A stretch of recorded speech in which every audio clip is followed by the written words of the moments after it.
বাংলাদেশে যারা সুফিপন্থী আছেন, যারা মাজারপন্থী আছেন, তাদের কাছে আমার একটা প্রশ্ন। আপনাদের পথে মানুষ কেন যাইব? মানে কি আছে তা আপনাদের থেকে শিখার মতো, নেওয়ার মতো কি আছে যেটা দিয়ে মানুষ, মানে যেটার উপরে আকর্ষণ দেখায় বা যেটার উপরে ভিত্তি করে মানুষ আপনাদের পথে যাইব? আপনারা এই মাজারে মাজারে ঘুরেন, লাল কাপড় সাদা কাপড় বিন্দা সারাদিন গাঞ্জা খাইয়া বইরা থাকেন, মাজারে মাঝে নাচানাচি, তারপর মনে করেন যে মানে কোনো শৃঙ্খলা নাই, কোনো মানে কোনো সভ্যতা নাই, কোনো সৌন্দর্য নাই, কোনো পরিষ্কার নাই, সবচেয়ে নোংরা জীবন ব্যবস্থা। তা আপনি বলেন একটা মানুষ কেন আপনাদের জীবন ব্যবস্থা চাইব? মানে একটু ব্যাখ্যা করে বলতে পারবেন?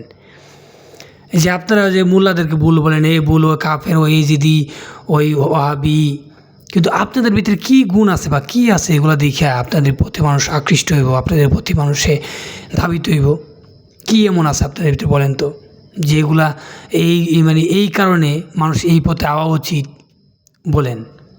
তো এই জন্য একজনের না দুষিয়া নিজের যে বিত আছে, নিজের যে যার উপরে দাঁড়ায় আছি সেটার প্রশ্ন করতে শিখেন যে আসলেই তো মানে আমার কাছে কী এমন আছে যে যেটা মানে পাওয়ার জন্য মানুষ ধাবিত হইব, মানুষকে সেই দিকে আকৃষ্ট করা যাব।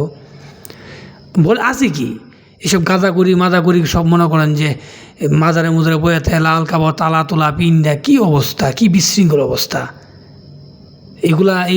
এগুলা নেওয়ার লাগে কি মানুষ এই পীর ধরবো বা সাধু ধরবো? এই জন্যই বলি আগে প্রশ্ন করেন যে কী আছে আপনার দেওয়ার মতো, আপনাদের শিখার মতো মানুষের কী আছে।